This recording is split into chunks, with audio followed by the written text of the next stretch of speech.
The trouble turned out to be a simple lack of focus. Well, to be more precise, the mistake was all about where they had put their focus.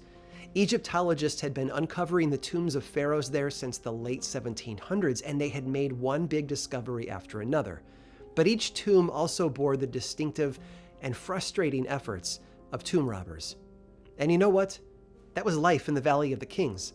Honestly, to put a few dozen royal tombs all in the same small area and then just expect them to stay untouched for thousands of years was probably a bit optimistic.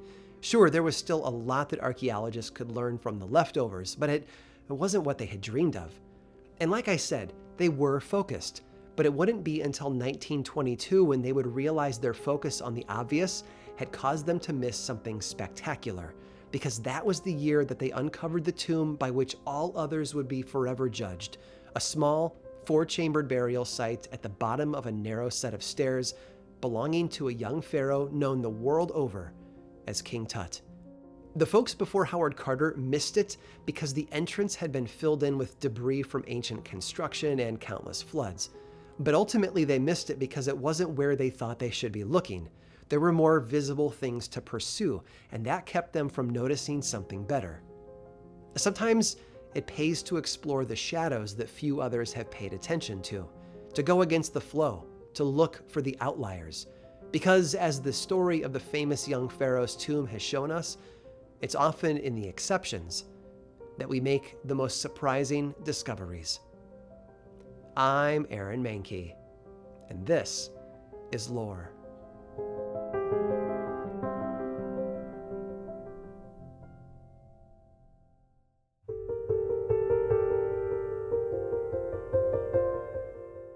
In order to explore the unfamiliar, we have to start with what we already know. And trust me, we know a lot about this topic already. As usual, though, the best place to begin is with a bit of context. Almost 400 years ago, all the way back to 1542, England passed its first anti-witchcraft act, making just about anything that smelled of witchcraft punishable as a crime. But the trouble actually started 25 years earlier in Germany, because that was when something massive happened in the world of Christians throughout Europe. People split from the Catholic Church out of protest to what they viewed as a major theological problem. They protested, and then they tried to reform how the church was run. And that's why the movement was called the Protestant Reformation. Easy enough, right? But what it also did was create competition. Before 1517, there was just one show in town, but all of a sudden there was a new player, and that created a rivalry. For churches all across Europe, their new challenge became proving that they were the most pious and fervent church around to attract parishioners and their tithes. And what better way to make yourself look more holy than the competition than to point your finger at things you don't like and call it evil? Throw in an act of parliament declaring witchcraft illegal, and you have all the ingredients necessary for a tragic social movement. And who suffered the most? Well, in the stories we usually hear about, that would be women. Here are some stats to help make that more clear. In England, for example, in the 170 years between 1552 and 1722, there were 456 people tried for witchcraft. Of them, 89% were women. Up in Scotland, who had a much more passionate approach to witchcraft crimes, that same period saw almost 4 times the number of people tried in court, 1,733 to be exact. And how many were women? 86%. And you have to stop and think about the way that sort of focus changed the way people used a word like witch. If I asked you to drive over to your local Halloween store next October and buy me a witch costume, what would you bring back? A long black wig, a pointy hat, and a mask designed to look like an old woman, not a man. One of the best ways to see the stereotype in action is to look at one of the earliest trials in England after that first anti-witchcraft law was passed. It started in February of 1582 when a woman named Grace Thurlow paid a visit to the local justice of the peace, a guy named Brian Darcy, and Grace had a crime to report. It seems that Grace had been having a hard winter. First, her infant child had fallen out of its crib and tragically died of a broken neck. And then immediately after that, Grace had come down with what was recorded as a lameness in her legs. Now you're probably wondering where the crime was, right? And I'm right there with you. Grace had experienced some horrible things, sure, but life is sometimes like that for no other reason than, well, being life. But for Grace, there was a criminal at the center of those events, her neighbor, Ursula Kemp. Once Grace accused Ursula of being a witch, things started to roll pretty quickly. Justice Brian Darcy started to ask around, and sure enough, a lot of other people in town believed that Ursula was a witch as well. They even interrogated Ursula's 8-year-old son, Thomas, who gave them a great story about his mom, who was feeding evil spirits by letting them drink her own blood. Ursula quickly confessed, too. See, this was early enough in the days of England's witchcraft trials that most historians think that she was being optimistic about her odds. Rather than deny the charges outright and let things get nasty, she opted to give them what they wanted, thinking that it would result in a more lenient sentence. But sadly, that wasn't the case. In March of 1582, Ursula Kemp was found guilty of witchcraft and then hanged for her crime. And her tragic story gives us the cookie cutter that will get used for more than a century. A marginalized person with no power or clout in her community, accused of having a familiar spirit, who is then led to believe that confessing is the best way out. But all patterns have a flaw. They can be broken. And however much Ursula Kemp's story sounds like every single other witch trial you have ever heard before, there were exceptions to the rule. Most people just haven't heard them before. So pull up a chair and lend me your ear, because it's time to explore some long-forgotten shadows.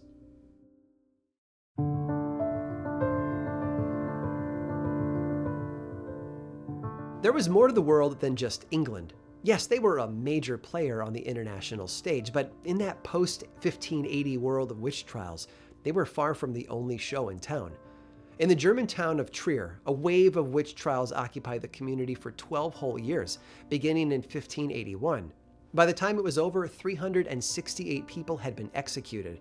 But what was unusual about the demographics of those victims is that over a third of them were prominent, powerful men, like judges, college deans, and even priests.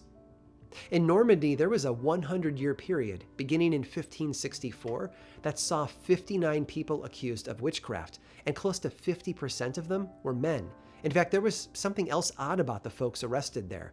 Most of them were shepherds, and their magic seemed to be centered around stolen communion elements of bread and wine. And then in places like Ukraine, Finland, and Russia, the numbers were even higher, with over 80% of the people accused of witchcraft being men. Russia alone had 500 witch trials in the 17th century, and of the 15% who were executed, only 25% of them were women. And while stats and percentages and all of that are good, the better path to take is a simple question. Why? Well, it comes down to Russia's historically isolated culture. That Reformation that I mentioned a few minutes ago, it didn't impact Russia the same way it did other places. Their moral stance on magic was more in line with the Middle Ages, meaning that cases had a lot less to do with theology and a whole lot more to do with secular laws that they broke. Because of that, Russian witchcraft accusations were almost always the result of some social power struggle, leaders in the community battling for superiority, and in a patriarchal society, that meant that those struggles were usually involving men, not women. And those stories played out in very different ways compared to the trials in England or Scotland. Take the biggest and most deadly trial in 17th century Russia, which took place in a town northeast of Moscow called Luk. It started on December 6th of 1656, when a church service was disrupted by a woman having an unusual seizure. Her name was Tatiana, and her symptoms were frightening to most of the community. More chilling, though, was how her condition seemed to spread to others. Soon after that first disruption, women all over town were having seizures of their own. They called the affliction klikashestvo, which loosely translated means shrieker or spirit-possessed. Think of it like the sort of demon possession stories that you've seen in Hollywood horror films like The Exorcist, but as a result of some nefarious person making it happen to others. And there were 3 known cures for someone with this condition. First, exorcism. That makes sense, right? It was possession, after all. And because of that, a second option was the direct intervention of the saints. But that was probably a bit less dependable, though. And that led to the third method for ending it. The same witch who started it could just as easily turn it off. For the next 2 years, more and more people fell victim to this supernatural plague. There were a couple of men who showed signs of the illness, but at least 33 women made up the majority. But remember, these were the victims, the targets, if you will. Clearly, what the authorities were really looking for was the person responsible for it all. And soon enough, their suspicions led them to a prominent healer in the community, Tereska Malakurov, a man. Soon after Malakurov was formally accused, the authorities in Moscow sent a special investigator to dig deeper into the case. He was a terrifying man named Ivan, although not the Ivan the Terrible. Just, well, I think you get it. And his methods involved interviewing all sorts of people and suggesting to them that Malakurov could be their attacker. Just about all of them, if you can believe it, nodded in agreement.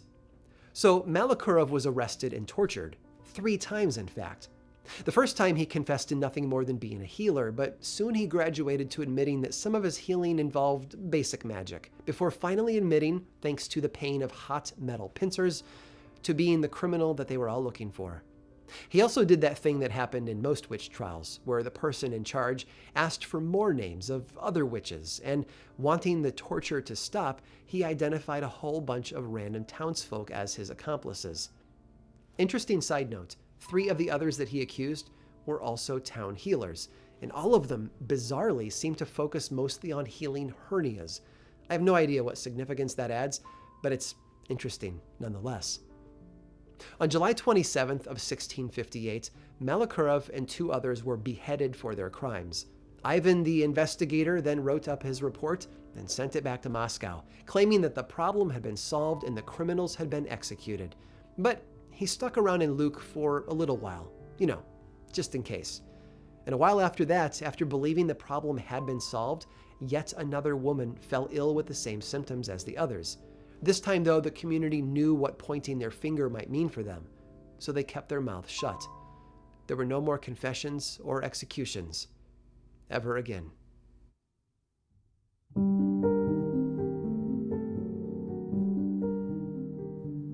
There's magic, and then there's old magic. That was the conflict brewing in Iceland about 1,000 years ago. 2 worlds were slowly colliding, and as so often is the case, the wreckage would be measured in human lives. Iceland had always had magic as a part of their culture. After the Scandinavians settled the island back in the late 800s, they planted their own beliefs and practices in that new soil. It was already ancient stuff, even then, tied to Norse gods like Odin and Freya, but it was magic outside the filters that we might use today. For so long, you and I have heard terms like black magic or the dark arts, words that clearly draw a moral line that separates good from evil. But the magic of Iceland had no association with the Christian devil. Well, until the year 999, that is. That was the year that Christianity arrived on Iceland's shores. And when it did, the transformation that had already taken place all over Europe and elsewhere began to spread. But unlike those other places, it was a change that moved at a glacial pace. Honestly, it was so slow, and it took place at only the highest levels of society, that there was this big divide for a very long time between the everyday people's opinion of witchcraft and that of the authorities. So when a witch trial took place in Iceland, it was something different. It wasn't the theological battle between the Catholic and the Protestant churches that you would find in England, for example, nor was it the criminal felony trials of Russia. It was a showdown between the old world and the new. Oh, and one other detail that you probably saw coming. Most practitioners of old world magic in Iceland were men. They performed the rituals. They owned the magic books. They wrote and read the runes. Magic was the world of men. Men like John Rökkvaldsson, who was accused in 1625 of killing several horses in his village and making a young boy deathly ill. Now, in most cases at that time, Jan would probably have gotten out alive, but the local bailiff was a guy who had moved to Iceland after living in Copenhagen for years, and he brought back all of those European, devil-centered notions of witchcraft with him. The result was a search of Jan's house, where papers covered in hand-drawn runes were discovered, a form of magic known as galdrar. And despite John's brother's insistence that it was benign, low-level stuff, just old country magic, the court didn't see it that way. So Jan Rökkvaldsson was burned at the stake as a witch. 30 years later, in 1655, another Icelandic village had their own showdown between the old and the new. And that was where a father and son team got into a bit of trouble with the local minister. And I need to apologize up front here because almost all of the key players in this story are also named Jan. Jan Jansen and his father, also Jan Jansen, lived in a town called Isafjordur, and both men were well respected. Both of them even sang in the choir, but that didn't mean that they didn't ruffle feathers from time to time. And one day in church, the younger Jansen apparently punched a woman, which led to a lecture from the minister, the Reverend Jan Magnusson. Now, Magnusson had never been the healthiest of guys, but a few weeks after the incident, he noticed new ailments. He felt pressed to his bed at night by an invisible force, and noticed the sensation of needles being stabbed into his feet and legs. Today, we'd probably see this affliction as sleep paralysis and pins and needles, but in his eyes, it was something darker. So Magnusson made a complaint to the local sheriff, telling him that the Janssens were tormenting him with witchcraft. It didn't help that one night around that time, the elder Janssen got drunk and ranted to some friends that he had sent an evil spirit to bother the minister. Adding everything up, the sheriff felt that the evidence was clear. The Janssens were practicing witchcraft and needed to be dealt with. Their punishment was easy enough. All they had to do was swear an oath that they hadn't colluded with the devil, which they gladly complied with. But Magnusson claimed that the night terrors continued, and so the father and son were thrown in jail. And there they sat for 7 long months before finally caving in and giving a formal confession. They claimed they owned a book of spells and had used it to kill cattle and poison the beer in town. They also said that they had created a type of rune known as a frøtrenir, which roughly translated were fart spells, which caused their targets to be overcome with uncontrollable fits of flatulence. Today we might laugh. Back then, though, this was serious business, at least in concept. So the Janssens were tried and convicted before being burned at the stake on April 10th of 1656. Their possessions were then gathered up and awarded to Magnusson, and the matter was considered done and dusted. Except the night terrors returned, and now that Magnusson didn't have the Janssen men to blame, he leveled his accusations against the younger Jan's sister. But she turned out to be a fighter. Not only had she lost her brother and her father, but she'd lost her inheritance, and she didn't want to stand by and lose her own life as well. So she countersued Magnusson for wrongful persecution and won. And her reward for the victory in court? All her family's possessions were stripped from Magnus's hands and given back to her.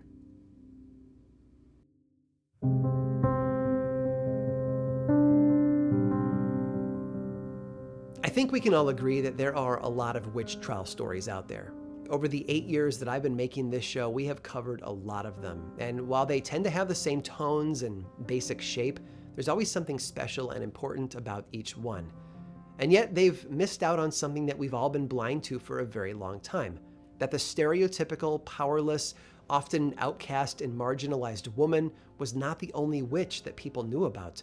Right there among them, to different degrees depending on the country you visited, were male witches who suffered the same prejudices and punishments as the rest. Honestly, I wish it could all be as fun and entertaining as fart spells and punching church ladies, but considering how many lives were lost, none of it is really humorous. Witch trials happened, and it was deadly for thousands of people across Europe, and the impact of that panic can still be felt today through the typical connotations that most people associate with that one powerful word, witch. One of the most famous books about witchcraft was published way back in 1486, almost a century before witch trials really took off in England and Scotland. It was penned by a German guy named Heinrich Kramer and is known as the Malleus Maleficarum, the Hammer of Witches. Confessions pulled out of victims by threats of torture, that's a recommendation from the Malleus Maleficarum. So was the shift from felony charges to church-driven claims of heresy, and of course the sexist focus on women. Back in 2019, though, a new English translation of the book was published, and in it, a major change was made. The Latin word in the original document that had been translated to English in 1928 as witches was given a new look. Modern scholars believed a better interpretation would be sorcerers, given the context at the time that the book was written. It's a change that certainly takes the focus off of women and makes witchcraft a more unbiased crime.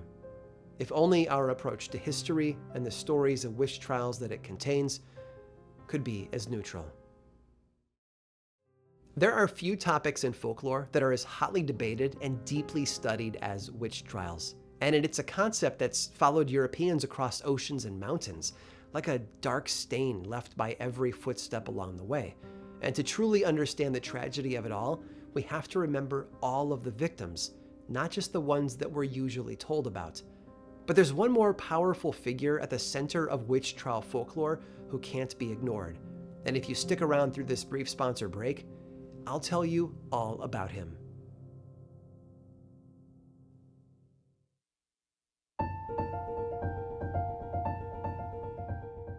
When it comes to missing the outliers because of a focus on the obvious, the American public isn't innocent.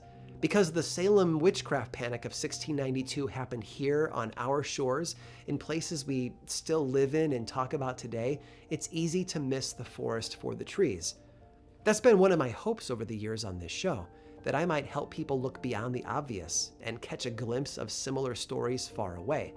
But today, after doing so much of that, I wanted to bring it all back home, back to the granddaddy of all American folklore tragedies, the Salem witch trials. Don't worry, I'm not going to rehash all of it for you, but I do want to explore the statistics that we've gotten used to today. Of the 19 people executed by hanging in Salem, 14 of them were women. That's 74%, right on track with similar trials back in England. Oh, and I also want to point out something else. Most of England's historic witch trials took place in the county of Essex on the eastern side of the country, and most of America's witch trials took place in a county in Massachusetts called, you guessed it, Essex. Weird, right? Anyway, of the 25 people who died as a result of the Salem trials, 19 were hanged and 5 died in jail, which leaves one execution that folks tend to forget, that of a man named Giles Corey. Giles was a local farmer who had been born back in England in 1611. He and his first wife Margaret emigrated to the colonies and moved to the city of Salem in the late 1650s, and then out to the farming community just outside of town, known then as Salem Village. Today it's the town of Danvers, something that gets overlooked by people who are obsessed with the name Salem. Margaret Corey passed away in 1664, and soon after Giles married for a second time. Then in 1684, she too passed away, and in 1690 he married again to an old widow named Martha. And in a lot of ways, Giles and Martha were still newlyweds when the witchcraft panic blew in just 2 years later.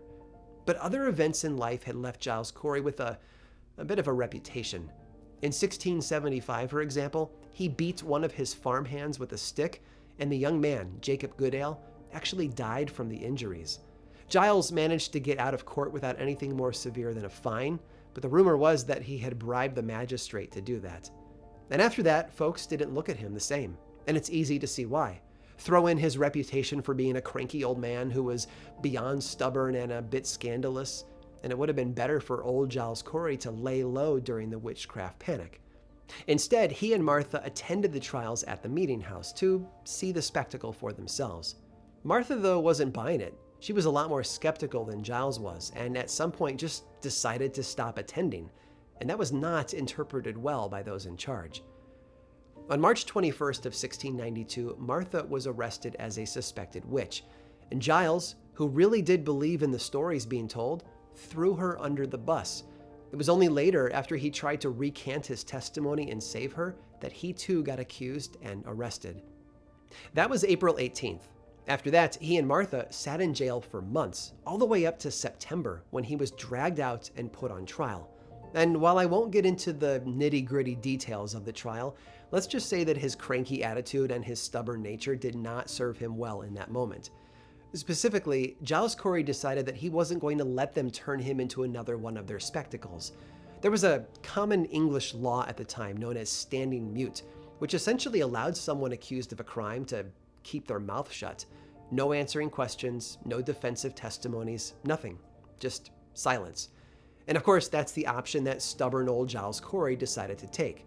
The court's response? He was sentenced to a method of torture known as peine forte, which is French for strong and hard punishment. And the way the English interpreted the notions of strong and hard involves something horrific. Basically, those sentenced to that fate were stripped naked and laid on the ground outside with a wide board over their body. Then, in slow increments, large stones would be set on the board, building up over time to become an unbearable weight. The hope was that Giles Corey would eventually confess. That was the nature of the torture method, after all, time to think and reflect, or at the very least, to give in to the pain and beg for relief. But not Giles Corey. His torture began on September 18th of 1692 and lasted a full 2 days. With each passing hour, the pressure on his body became more and more intense. But through it all, he refused to confess to something that he didn't do. There's even a legend about the town sheriff, George Corwin, using his walking stick to push Corey's bulging tongue back into his mouth. And his final words? On September 19th, Giles Corey reportedly uttered the simple phrase, "More weight." Maybe it was a plea to end his suffering for good, or maybe it was an act of stubborn defiance from an infamously stubborn old man. Regardless, he goes down in history as the only person to ever be pressed to death by court order in the United States. 3 days after his death, it was his widow Martha's turn to die, executed for all to see by hanging. She was 72 years old.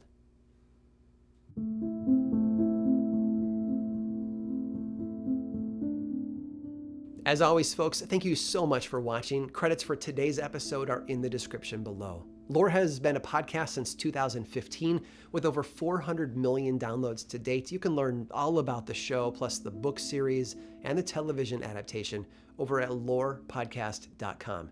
And of course, be sure to click the subscribe button and the bell icon so that you never miss a future episode. And if you enjoyed today's episode, click that thumbs up. And you can also follow the show on Twitter, Facebook, and Instagram. Just search for Lore Podcast, all one word, and then click the follow button. And when you do, say hi. I like it when people say hi. And as always, thanks for watching.